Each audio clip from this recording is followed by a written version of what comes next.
సరే అసలు ఈ detox liver mainly helps in detoxification of the body waste అని మాట్లాడుకుంటున్నాం కాబట్టి మ్యాక్సిమం అమౌంట్ ఆఫ్ వాటర్ తాగితే ఆటోమేటిక్గా బాడీలో ఉన్నటువంటి టాక్సిక్ సబ్స్టెన్సెస్ అన్ని ఫ్లష్ అవుట్ అవుతాయి అని చెప్తారు. What is the role of water in liver health అండి? లివర్కి ఒక్కదానికే కాదు, body Absolutely. Body itself is made up 3/4 of your body is water only. Right. And every day మీరు శ్వాస పీల్చుకోవడానికి 1 లీటర్ నీళ్ళు వాటర్ ఖర్చు పెడుతుంది శరీరం. మీరు కంటితో చూడటానికి 1 లీటర్ నీళ్ళు ఖర్చు పెడుతుంది. అలా ఎన్ని తాగాలో అయితే ఎన్ని లీటర్లు మీరు తాగాలో. సెలైవా క్రియేట్ అవ్వడానికి 1 లీటర్ నీళ్ళు ఖర్చు పెడుతుంది. మీ ఫిజికల్ యాక్టివిటీకి కూడా 1 లీటర్ ఖర్చు పెడుతుంది. రోజుకు 4 లీటర్లు అది ఖర్చు పెడుతుంటే దాన్ని వెనక్కి ఇచ్చేయాల్సిన బాధ్యత మనకు ఉందా లేదా? 100%. అలా అని ఎక్కువ నీళ్ళు తాగితే మళ్ళీ కిడ్నీస్ మీద లోడ్ పడుతుంది అంటారు కదా. కిడ్నీ ప్రాబ్లం ఉన్నప్పుడు వేరు, కిడ్నీ ప్రాబ్లం లేనప్పుడు కిడ్నీ ఫిల్టరేషన్ ప్రాబ్లం బాగానే ఉన్నప్పుడు ఏమి ఉండదు కదా. When there is a kidney ఇష్యూలో క్రియాటినిన్ ఎక్కువ ఉండో లేదా క్రానిక్ కిడ్నీ డిసీజ్ వచ్చినప్పుడు అది definitely we can't give that much of water load. Right. But general overall kidney issue కాకుండా ఉంటే మాత్రం you have to give at least 4 litres of water. ఎవరు తాగుతున్నారు ఇవాళ? లేడీస్ అసలు తాగరు. మీరు బయటకు వెళ్తుంటే ఆ తాగే లీటర్ కూడా తాగరు, వాష్రూమ్ ఉంటుందో లేదో అని భయంతో. అందుకనే we came up with the concept of cluster water. Cluster water, what is that, sir? Cluster water is an American technology which we have owned from for Indian మార్కెట్కి. 20 మనం తాగే normal water is empty water, clean empty water. దాంట్లో ఏమీ minerals లేవు, TDS లేదు, pH levels లేవు. అటువంటి దాన్ని 4 లీటర్లు 5 లీటర్లు తాగినా కూడా రాని హైడ్రేషను. Cluster water is being broken down to 5 or 6 molecules in hexagonal shape, cell షేప్లో బ్రేక్ డౌన్ అయ్యేలాగా దీన్ని డిజైన్ చేశారు. That is FDA approved and 4 patents కూడా వచ్చింది దానికి. So we have taken the marketing rights for the entire country. And important charm of it is it can penetrate in to the cell. Hexagonal షేప్లో ఉండి cell రిసెప్టర్స్ని దాటుకుని లోపలికి వెళ్ళి it can carry the nutrients and flush out the toxins in the cell. ఆ capacity ఉంది. And more hydrated, 3x hydration ఉంటుంది. మీరు 1 litre తాగితే 3 నుంచి 3.5 లీటర్లు నీళ్ళు తాగినట్లు అర్థమా? అంతే. ఎస్పెషల్లీ బయటకు వచ్చి వర్క్ చేసే విమెన్ కి ఇది చాలా హెల్ప్ఫుల్ ఏమో సార్.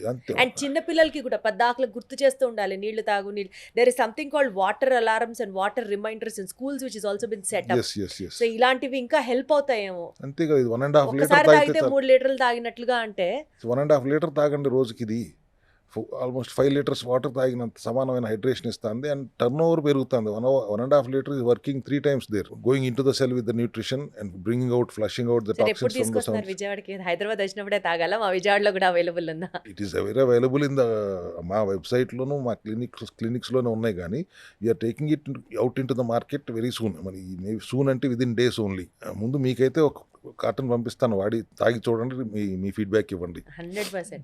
హైడ్రేటెడ్గా ఉండటంతో పాటు నిమ్మకాయలు పడితే 2-3 నిమ్మకాయలు రోజు వాడుకోవటం కూడా మంచిది. కొంతమంది పడదు అంటారు కాబట్టి దానికి రీప్లేస్మెంట్గా నేను సి విటమిన్ సప్లిమెంటేషన్ ఇస్తాను. ఈ విధంగా ఇన్ని సప్లిమెంటేషన్ స్ట్రెంగ్త్తో, న్యూట్రిషనల్ కరెక్షన్స్తో, లైఫ్ స్టైల్లో చేంజెస్ సబ్మిట్ చేస్తూ కూడా we can come out of any problem అనేది చాలా ఈజీలీ అనేది వాళ్ళ సెల్ హెల్త్లో మనం 6 సంవత్సరాలుగా ప్రూవ్ అవుతూనే వచ్చింది. లివర్ ప్రాబ్లం అనేది ఒకటి మనం సీరియస్గా ఎందుకు చెప్తున్నాం అంటే, ఇన్స్టెడ్ ఆఫ్ ఓవర్ బర్డెనింగ్, మనం చేసే పనుల్లో ఎంత చెత్త తింటున్నాము, ఎంత గడ్డి తింటున్నాము, what is that your eating, processed food, junk food, ఇట్లా ఆర్డర్ పెడితే ఇంటికి వచ్చేస్తున్నాయి, mid night eating, late night eating, 3 PM బిర్యానీలు, ఇవన్నీ వేసి మీరు లివర్ మీద లోడ్ వేసి ఏం పర్లేదు అది తిప్పేసుకుంటుందిలే, just that it is not complaining, it's not complaining అని తిప్పేసుకుంటుందని మీరు అట్లా వెళ్ళిపోతే ఒక స్టేజ్కి వచ్చిన తర్వాత అది చేతులు ఎత్తేస్తుంది, నా వల్ల కాదు అని. డీటాక్స్ చేస్తూ వెళ్తుంది, కాంపెన్సేట్ చేస్తూ అది చచ్చిపోతున్నారా అనేదాకా కాంపెన్సేట్ చేస్తూనే ఉన్నదాన్ని యూ డోంట్ ఓవర్లోడ్.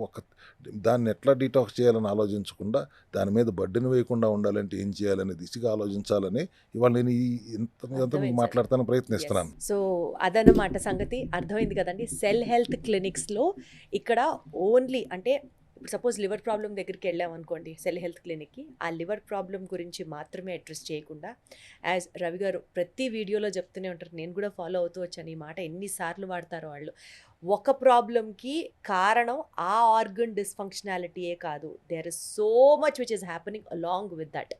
కాబట్టి అన్ని ప్రాబ్లమ్స్ని హోలిస్టిక్గా అప్రోచ్ చేస్తూ సెల్ హెల్త్ క్లినిక్లో ఎస్పెషల్లీ ఈ ఎపిసోడ్లో మనం లివర్ గురించి మాట్లాడుకున్నాం కాబట్టి సప్లిమెంట్స్ ఉన్నాయి, షార్ట్స్ ఉన్నాయి, దాని తర్వాత ఇక్కడ వీళ్ళు ఇస్తున్నటువంటి ఈ డైటరీ సప్లిమెంట్స్తో పాటు లైఫ్ స్టైల్ కరెక్షన్స్ చేసుకోవాలి, ఫాస్టింగ్ వాళ్ళు సజెస్ట్ చేసిన విధానంలో ఫాలో అవ్వాలి, ఎక్సర్సైజ్ కంపల్సరీగా చేయాలి. ఇవన్నిటినీ కనుక మనం మేనేజ్ చేసుకుంటే ఖచ్చితంగా మన హెల్త్ని అట్ ది రూట్ లెవెల్, ఇప్పుడు లివర్ గురించి మాట్లాడాం కాబట్టి లివర్ ఇష్యూస్ సాల్వ్ అవుతాయి. ఇతరత్ర ప్రాబ్లమ్స్ ఏమైనా ఉన్నాయి అని అంటే అన్నిటికీ సంబంధించి సెల్ హెల్త్ క్లినిక్స్లో వాళ్ళు మనకిస్తున్నటువంటి హెల్త్ ప్రోటోకాల్ ఫాలో అయితే we will be definitely happy. అంటే ఏదో సామెత గుర్తొస్తుంది నాకు, గోటితో పోయేదాన్ని గొడ్డల దాకా తీసుకెళ్లకుండా దాన్ని పేర్చి పేర్చి పేర్చి పెద్ద సమస్య చేయకుండా సెల్ లెవెల్లోనే గనక ఆ ప్రాబ్లమ్ సొల్యూషన్ని గనక మనం ఐడెంటిఫై చేసి ఫాలో అవ్వగలిగితే there is nothing more than that. Sir, thank you so much for educating us and enlightening us once again. Thank you. All the best to you. Thank you.